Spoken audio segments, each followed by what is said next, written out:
नस्लें अच्छी होती हैं। दुनिया पूरी कोशिश कर रही है इसी असल को बिगाड़ने की। आप समझती होंगी ये रिस्ट्रिक्शन, ये पाबंदी, ये चार दीवारी, ये न करो, इससे मत मिलो, ये क्या कोई जिंदगी है? खुदा की कसम यही असल जिंदगी है। यही कानून इलाही और कानून रसूल सल्लल्लाहु अलैहि वसल्लम की पासदारी की बुनियाद पर तुम्हारे बतन से वो औलाद जन्म लेगी जो औलाद तुम्हारी नजात का सामान भी होगी और बुढ़ापे का सहारा भी होगी। आइए आप देखें, इस्लाम की कश्ती को किनारे पर लगाने के लिए, आगे बढ़ाने के लिए, परचम को लहराने के लिए और दुनिया तक इस्लाम को पहुंचाने के लिए खवातीन इस्लाम ने कितना कलीदी रोल अदा किया। इसलिए कि वो तालीमात नबविया की आमिला थी, वो रसूल आजम सल्लल्लाहु अलैहि वसल्लम के फरमान पर अमल करने वाली थी। आप जानते हैं हजरत अमीर मुआविया ने हजरत आयशा सिद्दीका रदी अल्लाह तआला अन्हा से अर्ज किया, या उम्मुल मोमिनीन मुझे कुछ नसीहत फरमाएं।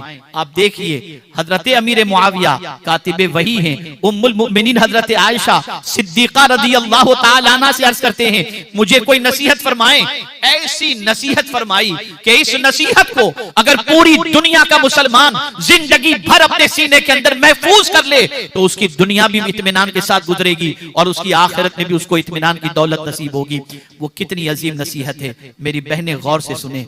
अल्लाह अकबर।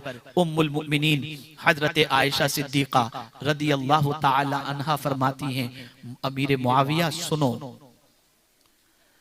अल्लाह को नाराज करके मखलूक की खुशी की फिक्र मत करना। अगर तुमने अल्लाह को नाराज किया और मखलूक को तुमने खुश किया तो फिर अल्लाह तुमको मखलूक को तुम पर मुसल्लत कर देगा, जिसकी वजह से न तुम्हारी दुनिया बेहतर होगी न तुम्हारी आखिरत। हाँ, अल्लाह को राजी करो, दुनिया नाराज हो जाए इसकी परवाह बिल्कुल न करना, इसलिए कि जो दुनिया की खुशी की बजाय अल्लाह की खुशी चाहता है, अल्लाह उसको हर गम से नजात अता फरमाता है और अल्लाह उसके लिए काफी है। आज आप देख लें, इस एक नसीहत को देख लें, हम औलाद की खुशी की खातिर खुदा को नाराज कर रहे हैं। हम अल्लाह अज़्ज़ व जल्ल को नाराज करने के अंदर मखलूक की खुशी को पेश नजर रखते हैं। ये राजी हो जाए, ये खुश हो जाए, चाहे मौला राजी हो या नाराज, जिंदगी का सुकून खत्म हो चुका। लेकिन अगर कोई शख्स अल्लाह की नाराजगी ही को प्रायोरिटी देता है, अल्लाह की रजा को ही प्रायोरिटी देता है और अल्लाह अज़्ज़ व जल्ल की खुशी की खातिर मखलूक की खुशी को प्रायोरिटी नहीं देता, तो मौला उसे हर गम से नजात अता फरमाता है। तारीख उठाकर देखिए, औलियाए किराम क्यों बेखौफ थे, औलियाए किराम की जिंदगी में गम जो है वो क्यों नजर नहीं आ रहा था? उसकी सबसे बड़ी वजह ये थी, वो मुतमईन इसके लिए थे कि वो अपने रब को राजी कर रहे थे, अपने रब की खुशी के अंदर जिंदगी गुजार रहे थे। अमीर मुआविया को जब हजरत उम्मुल मोमिनीन ने ये नसीहत फरमाई, उनकी आंखें नम हो चुकी थी, आंखों से आंसू जारी हो चुके थे। इसी तरीके से आप अंदाजा लगाएं, अल्लाह अकबर। मेरे प्यारे आका सल्लल्लाहु तआला अलैहि वसल्लम के प्यारे दीवानों, सैयदना फारूक आजम रदी अल्लाह तआला अन्हु एक जगह से गुजर रहे थे, आपके साथ आपके 4 साथी भी मौजूद थे। एक खातून रास्ते में मिली और मिल करके कहा, अमीरुल मोमिनीन थोड़ा सा रुकिए। फारूक आजम रुके। वो खातून फारूक आजम से कहती है, उमर मैंने तुमको उकास के मेले में देखा था, तुम लकड़ी लेकर के सबको परेशान करते नजर आते थे। फिर उस वक्त तुम्हारी उम्र बहुत छोटी थी, फिर उसके बाद तुम थोड़े से बड़े हुए, उस वक्त तुमको लोग उमैर कहते थे, फिर बड़े हुए तो दुनिया ने तुमको उमर कहना शुरू किया, फिर उसके बाद तुम बड़े हुए और इतने बड़े हो गए कि आज अमीरुल मोमिनीन तुमको दुनिया कहती है। अब जब उसके बाद फारूक आजम को उस अल्लाह की बरगुज़ीदा बंदी ने नसीहत फरमाई, तो आप जानते हैं क्या नसीहत फरमाई? फरमाती हैं, उमर अच्छी तरह से सुन लो, मखलूक के सिलसिले में तुम्हारा वो रवैया नहीं होना चाहिए जो बचपने में तुम्हारा तेज रवैया था, जलाल वाला रवैया था। मखलूक के साथ नरमी करना ताकि खुदा भी तुम्हारे साथ नरमी करे। अल्लाह अकबर। जब उन्होंने ये जुमला इस्तेमाल किया तो उनके साथ 4 लोग जो मौजूद थे, उन्होंने कहा उस खातून से मुताल्लिक कि आप जो है अमीरुल मोमिनीन पर इतना बोझ न डालें और इस किस्म के कलेमात अमीरुल मोमिनीन को कहने का आपको क्या हक है? फारूक आजम ने रोक दिया और इरशाद फरमाया, तुम नहीं जानते इस औरत का मकाम क्या है। पता चला अल्लाह की बरगुज़ीदा बंदियों ने निजाम को दुरुस्त रखने के लिए अल्लाह के नेक बंदों को भी नसीहत फरमाई और उनके जरिए इस्लाम की कश्ती चलती रही। आज हमारी पोजीशन ये है, आज खवातीन इस्लाम का मामला ये है। मैं अगर कहूं और किसी बहन को बुरा लगे तो मुझे माफ कर दीजिएगा, हर बच्ची के बिगाड़ के सपोर्ट के अंदर मां का सबसे बड़ा रोल है। बच्ची के गलत रास्ते पर जाने के अंदर बाप अगर सख्ती करे तो मां कहती है छोड़ दो, बड़ी होकर सुधर जाएगी, बाद में संवर जाएगी, कल संवर जाएगी, परसों संवर जाएगी, बाद में अक्ल आ जाएगी।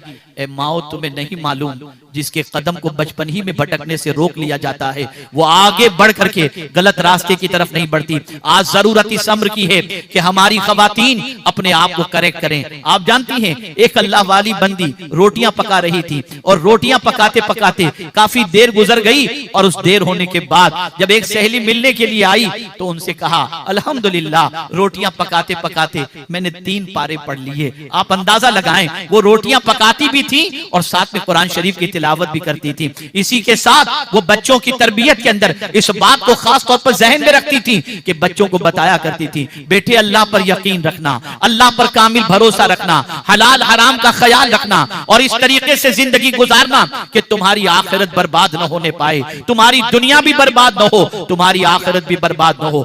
आज हम बहुत सख्त इम्तिहान की जिंदगी से गुजर रहे हैं। आज हमारे मुआशरे की बच्चियां बहुत गलत रास्ते की मुसाफिर बन चुकी हैं। आज हमारा हाल बड़ा बद से बदतर हो रहा है। मैं यकीन के साथ अल्लाह की बारगाह से उम्मीद लगाकर ये कह सकता हूं अगर हमारे मुआशरे की बहनों ने और औरतों ने ये अज़्म कर लिया कि हम आज के बाद अपने आप को कानून इलाही और कानून रसूल सल्लल्लाहु अलैहि वसल्लम के सांचे में डाल देंगे और हर वो काम करेंगे जो काम अल्लाह ने करने का हुक्म दिया है और उसके रसूल ने करने का हुक्म दिया और हर उस काम से बचेंगे जिससे बचने का अल्लाह और उसके रसूल ने हुक्म दिया और अपनी जिंदगी को उस सांचे में ढाल देंगे, मैं यकीन के साथ कह सकता हूं पूरे मुआशरे का बिगाड़ खत्म हो जाएगा, घर का माहौल जन्नत जैसा हो जाएगा, घर रश के जन्नत बन जाएगा। मैं उन औरतों के बारे में भी जानता हूं जिन औरतों की पोजीशन ये रही है कि जिनके पास खाने के लिए इतना कुछ न होता था लेकिन अल्लाह की खुशी अल्लाह की रजा उनके पेशे नजर रहती। जानते हैं एक अल्लाह के बरगुज़ीदा बंदे सुबह कमाने के लिए निकलते, एक बार निकले रोजाना जाते थे, कुछ न कुछ लेकर आते थे, गुजर बसर हो जाता था। एक बार निकले सुबह से लेकर रात तक उन्होंने मेहनत की लेकिन कुछ भी कमाई नसीब नहीं हुई। पलट कर घर पर आए, फिर अपनी बीवी से उन्होंने कहा आज कुछ कमाई नहीं हुई। दूसरे रोज फिर सुबह निकले, बीवी ने कहा आज पानी पीकर सब्र करके सो जाएंगे। दूसरे रोज निकले, शाम को लौटे, खाली हाथ लौटे, कुछ न मिला। तीसरे रोज निकले, शाम को लौटे, खाली हाथ लौटे, कुछ न मिला। अब जब चौथे रोज उनके शौहर कमाई के लिए निकलते हैं तो जानते हैं बीवी क्या कहती है? औरतों कान खोल करके सुनो, दिलो दिमाग को हाजिर रख करके सुनो। वो औरत अपने शौहर से कहती है ऐ मेरे सरताज 3 दिन से रोजी नहीं मिल रही है, आज तुम जा रहे हो तो मैं तुम्हें एक नसीहत करती हूँ, कहीं मुझे भूखा देखकर तुम कोई हराम कमाई की तरफ तवज्जो मत देना, इसलिए कि मैं पेट की आग तो बुझा सकती हूँ, जहन्नम की आग में जलना बर्दाश्त नहीं कर सकती। इसलिए याद रखो मुझे खिलाना तो हलाल ही खिलाना, हराम की तरफ कदम न बढ़ाना।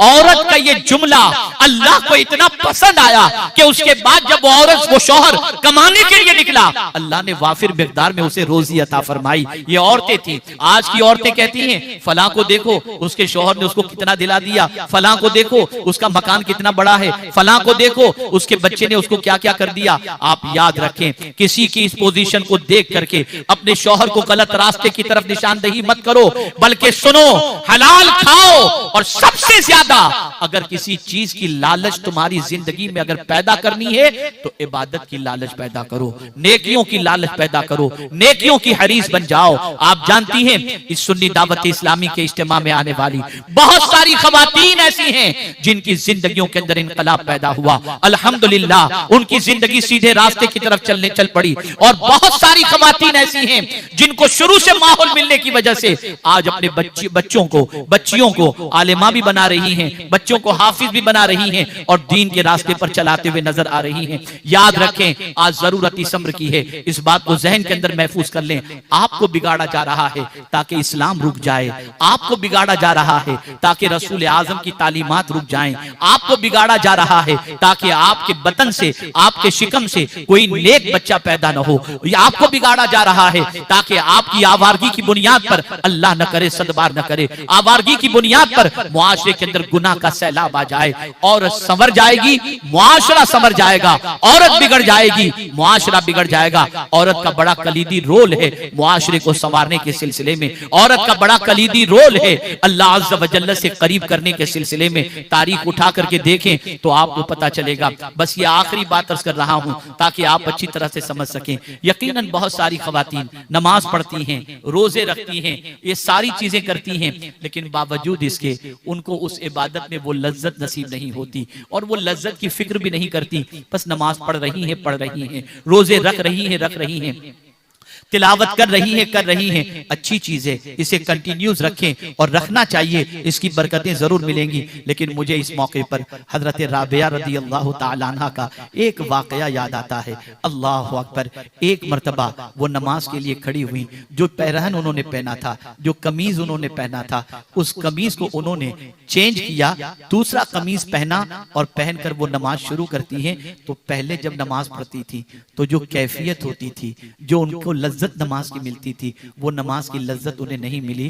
परेशान हो गई, अल्लाह की बारगाह के अंदर रोने लगी और सोचने लगी कि आखिर मुझे नमाज की वो लज्जत क्यों नहीं मिल रही है जो पहले मिला करती थी। बहुत गौर करती हैं, लेकिन गौर करने के बाद कोई रीजन समझ में नहीं आता तो बारगाह समदियत में इल्तिजा करती हैं, ऐ मेरे मौला मुझे बता तो सही कि आज नमाज की लज्जत मुझसे क्यों छीन ली गई, नमाज का सुरूर और नमाज का कैफ मुझसे क्यों छीन लिया गया। अल्लाह अकबर। अभी ये मारूजा पेश कर ही रही थी कि दिल में ख्याल पैदा हुआ कि चलो ये कमीज चेंज करके दूसरा कमीज पहन लूं। वो कमीज उतारती हैं और दूसरा कमीज पहन लेती हैं। पहनकर जब नमाज पढ़ती हैं तो नमाज में पहले जैसी लज्जत उनको मिलती है, कैफ मिलता है, सुरूर मिलता है, सुकून मिलता है। उसके बाद जानते हैं आप वो नमाज में लज्जत क्यों नहीं मिली, उसका रीजन बयान करती हैं। हजरत राबिया रदी अल्लाह ताला अन्हा फरमाती हैं कि चूंकि इससे पहले जो कमीज मैंने पहना था उस कमीज का मामला ये था कि वो फटा हुआ था। रात को मैं चांदनी रात के अंदर अपनी छत पर बैठकर उस कमीज को सिल रही थी कि अचानक बादशाह की सवारी गुजरी और बादशाह की सवारी के अंदर मशल लेकर के बादशाह के खुद्दाम निकल रहे थे। तो मशल की रोशनी मेरी छत पर आई और मैंने उस रोशनी से अपना कमीज सिल लिया और उसके बाद जब मैंने नमाज पढ़ी तो मुझे नमाज की लज्जत नहीं मिली। गैब से आवाज आती है, राबिया तूने जिसके मशल से रोशनी का फायदा उठाया है क्या उसकी तूने इजाजत ली थी? आप अंदाजा लगाएं, बगैर इजाजत के किसी की मशल की रोशनी के फायदे से नमाज की लज्जत चली जाती है।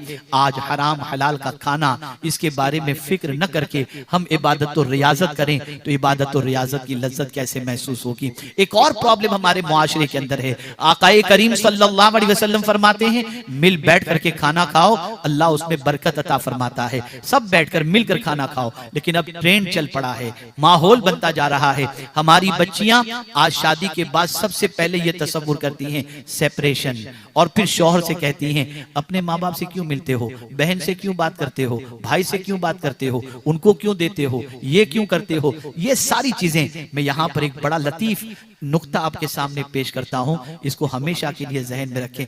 कभी आपने सोचा एक ही वक्त में दो बहनों के साथ कोई मर्द क्यों निकाह नहीं कर सकता? एट अ टाइम, एक ही वक्त में दो औरतों के साथ, दो बहनों के साथ मर्द क्यों निकाह नहीं कर सकता? हाँ, एक का इंतकाल हो गया, उसके बाद उसकी बहन के साथ कर सकता है, लेकिन एक ही मौके पर दो बहनें एक के निकाह में नहीं रह सकती। क्यों मना किया गया जानते हैं आप? अल्लाह अकबर। आज जान लो ताकि चीज समझ में आ जाए, रिश्तेदारी समझ में आ जाए। वजह सबसे बड़ी ये है कि जब वो दो बहनें सौकन बन जाएंगी, एक शौहर की दो बीवी होंगी, दोनों बहनें होंगी, तो दोनों बहनों के अंदर कॉन्फ्लिक्ट होगा, एक दूसरे में हसद होगा, एक दूसरे में बुग़्ज़ होगा, रिश्ता टूटेगा दोनों बहनों का, आपस में मोहब्बत नहीं रहेगी। इस्लाम नहीं चाहता कि रिश्ता टूटे, इसलिए इस्लाम ने एक ही वक्त में दोनों बहनों को निकाह में रखने के लिए मना फरमाया ताकि रिश्ता जुड़ा रहे। इस्लाम रिश्ता तोड़ना नहीं जोड़ना सिखाता है। आज हमारे यहाँ ये बिगाड़ और फिर ट्रेंड भी चल पड़ा है, भाई से न मिलो, बहन से न मिलो, बाप के यहाँ मत जाओ, माँ के यहाँ मत जाओ, इससे बात न करो। अल-इयाज़ु बिल्लाह। ये सारे सिस्टम को खत्म करो, जो हुजूर ने फरमाया है वो करो, जो रब ने फरमाया है वो करो, इंशाअल्लाह दुनिया भी संवर जाएगी और आखिरत भी संवर जाएगी। बस अब आखिरी बात ये है, यहां से ये पैगाम लेकर के उठो कि आज से आपको संवरना है और आपको कोशिश करनी है कि आपकी जिंदगी कानून इलाही और कानून रसूल सल्लल्लाहु अलैहि वसल्लम के सांचे में ढल जाए। और एक अमल मैं आपको बता दूं, इस अमल को जिंदगी भर आप करते रहें, अपनी नस्लों में मुंतकिल करें। आका करीम सल्लल्लाहु अलैहि वसल्लम ने फरमाया, जो शख्स रोजाना 1000 मर्तबा मुझ पर दुरूद पढ़े, उसे उस वक्त तक मौत वाक़े न होगी जब तक कि जन्नत में वो अपना ठिकाना न देख ले। तो 1000 टाइम्स दुरूद शरीफ पढ़ने की आदत बनाएं। और ये बात भी मेरी बहनें याद रखें, हुजूर जितना आपका भला चाहते हैं, दुनिया में कोई इंसान उतना भला आपका नहीं चाहता। इसलिए रसूल आजम सल्लल्लाहु अलैहि वसल्लम की तालीमात पर अमल करें और पैगंबर रहमत सल्लल्लाहु अलैहि वसल्लम के फरमुदात पर अमल करते हुए, कुरान पर अमल करते हुए अपनी जिंदगी को गुनाहों से बचाने की कोशिश करें। अल्लाह रब्बुल इज्जत जल्ल जलालहू आकाए करीम रऊफ रहीम अलैहि तहियत व तस्लीम के सदक़ो तुफ़ैल औरतों को अपना मकाम समझने की तौफीक अता फरमाए, अमल सालेह की तरफ तवज्जो देने की तौफीक नसीब फरमाए। और हर औरत एक माइंड बना ले, मुझे बुरा नहीं बनना, मुझे अच्छा बनना है, बुराइयों से नफरत करनी है, नेकी से मोहब्बत करनी है। फिर आपकी जात दुनिया की सारी नेमतों के मुकाबले के अंदर सबसे बेहतर जात होगी। और ये हुजूर सल्लल्लाहु अलैहि वसल्लम ने इरशाद फरमाया है। अल्लाह ताला सालिहियत की तौफीक अता फरमाए और कानून इलाही और कानून रसूल सल्लल्लाहु अलैहि वसल्लम के मुताबिक